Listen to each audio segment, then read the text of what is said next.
வணக்கம் and welcome to the show interesting info. May 14 இன்னைக்கு national unification டே அப்படின்னு சொல்லிட்டு லைப்ரரியில் ஒரு டே வந்து செலிப்ரேட் பண்ணுறாங்கப்பா. இது அமெரிக்காலேருந்து புலம்பெயர்ந்து வந்தவங்க அப்படியே லைப்ரரியில் தங்க ஆரம்பிச்சிட்டாங்க. அவங்களுக்கு சொல்லி குடியரசு 1922 உருவாக்கிட்டாங்க.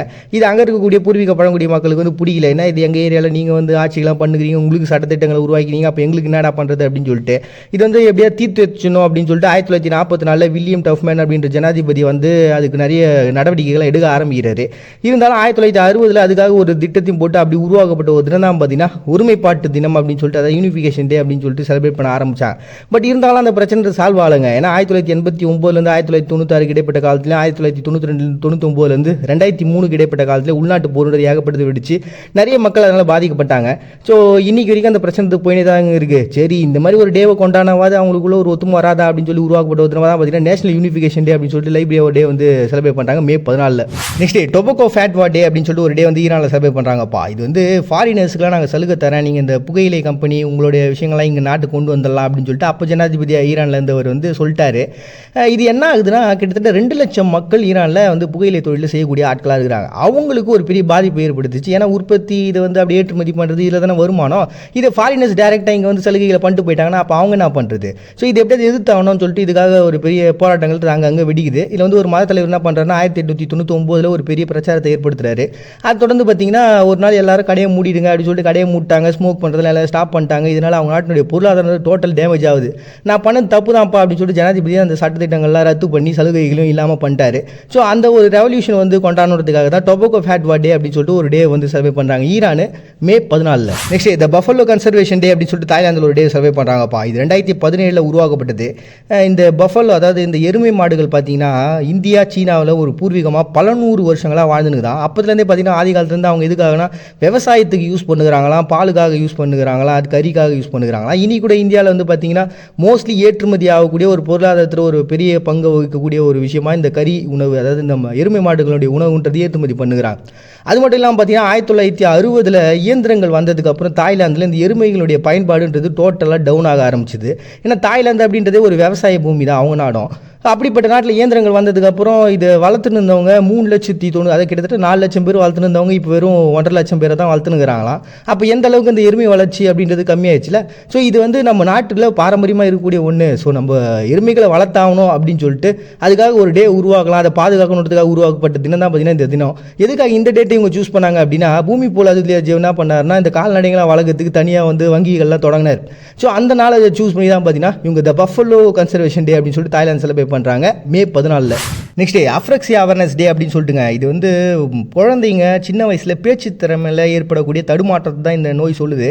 இது வந்து ரொம்ப ரேரான நோயின்னு சொல்லிட்டு இதில் போட்டுக்கிறாங்க. பட் ஆனால் ரீசெண்டாக கொஞ்ச நாளுக்கு முன்னாடி நான் ஒரு 3 இடத்துல 3 குழந்தைங்களை இந்த மாதிரி சந்தித்தேன். ஏன்னா இதில் இருக்கக்கூடிய எல்லா சிம்டம்ஸும் அந்த குழந்தைங்களுக்கு இருந்தது.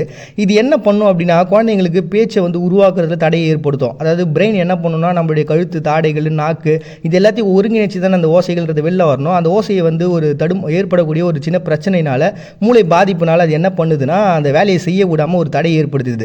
நம்ம பேசுகிறது எல்லாமே அந்த குழந்தைங்களுக்கு கிளியராக புரியும். ஆனால் அந்த பசங்களால் அது கரெக்டாக வெளியில் கொண்டு வர முடியாது. அவ்வளோதான் இந்த பிரச்சனை. அண்டு நான் பார்த்தேன் இந்த குழந்தைங்களுக்கும் அந்த பிரச்சனை இருந்தது. ரொம்ப ரேரான டிசீஸ்னு சொல்கிறாங்க. ஏன் இத்தனை குழந்தைங்க இப்போ இந்த பாதிப்பு ஏற்படுத்தாங்க? ஒருவேளை ஃபியூச்சரில் இது ஒரு பெரிய பிரச்சனையாக மக்களுக்கு வந்து நிற்குமோ அப்படின்னு சொல்லிட்டு ஒரு பயமாக இருந்தது. அதனால தான் உங்கள்கிட்ட ஷேர் பண்ணேன். சரி, இந்த மாதிரி பிரச்சனை இருக்கவங்க என்ன பண்ணலாம் அப்படின்னா டாக்டர்கிட்ட போகலாம், அந்த ஸ்பீச் தெரபிஸ்ட்டை. பட் ஆனால் இதில் என்ன சொல்கிறாங்கன்னா இது வரைக்கும் இது க்யூர் பண்ணுறதுக்கான எந்த வேவும் கண்டுபிடிக்கல.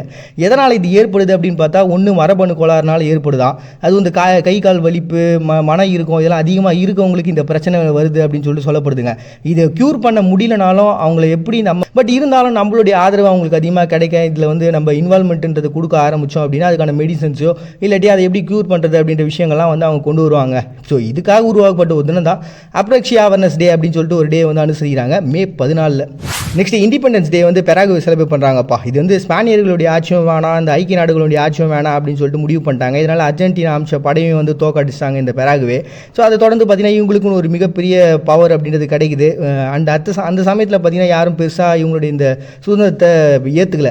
அதை தொடர்ந்து பார்த்தீங்கன்னா ஒரு சில வருடங்களுக்கு கழிச்சு அமெரிக்காவும் அண்ட் மற்ற நாடுகளும் வந்து இந்த சுதந்திரத்தை அங்கீகரிச்சாங்க. அப்படி அங்கீகரிச்சதுனால தான் பார்த்தீங்கன்னா 1811 நடந்த விஷயத்தை இண்டிபெண்டன்ஸ் டே அப்படின்னு சொல்லிட்டு பெராகுவே செலிப்ரேட் பண்ணுறாங்க மே 14. நெக்ஸ்ட் கமுசு டே அப்படின்னு சொல்லிட்டு மாலாவிங்க. இது வந்து ஆஸ்டின் கமுசு பண்டா அப்படின்றவர் அவங்க நாட்டினுடைய ஃபர்ஸ்ட் ஜனாதிபதி. இவரோட பிறந்த டேட் எப்போன்றான்னு தெரியல. பட் ஆனால் அவர் ஆச்சு இந்த சமயத்திலே பார்த்தீங்கன்னா மே 14 தான் செலிப்ரேட் பண்ணுறாங்க. 1959 அந்த சுதந்திர போராட்டத்தெல்லாம் வந்து அரெஸ்ட் பண்ணி கொண்டு போனாங்க. அதுக்கப்புறம் 1964 இண்டிபெண்டன்ஸ் டே கிடைச்ச உடனே, அதாவது அவங்க நாட்டுக்கு சுதந்திரம் கிடைச்ச உடனே என்ன பண்ணாங்கன்னா இவரை ஃபர்ஸ்ட் ஜனாதிபதியாக மாற்றிட்டாங்க. அப்படி ரொம்ப இம்பார்ட்டண்டான ஒரு போஸ்ட்னா சுதந்திரத்துக்காக நமக்காக ஜெயிலுக்கு போயிட்டு வந்துருக்காரு. அப்படிப்பட்ட ஜனாதிபதி நம்ம கொண்டாடணும் அப்படின்னு சொல்லிட்டு உருவாக்கப்படுது கமுசு டே அப்படின்னு சொல்லிட்டு மாலாவி செலிப்ரேட் பண்ணுறாங்க May 14. Next the feast of saint Tamar day அப்படின்னு சொல்லிட்டு ஜார்ஜியாங்க. இவர் வந்து 1184 1213 இடைப்பட்ட காலத்தில் பார்த்தீங்கன்னா இவங்க நாட்டில் இருந்த ஒரு மிக சிறந்த ஒரு அரசர். ஏன் மிக சிறந்த அரசர் சொல்கிறேன்னா இவரோட காலத்தில் தான் பார்த்தீங்கன்னா அவங்க நாட்டினுடைய பொற்காலம் அப்படின்னு சொல்கிறாங்க.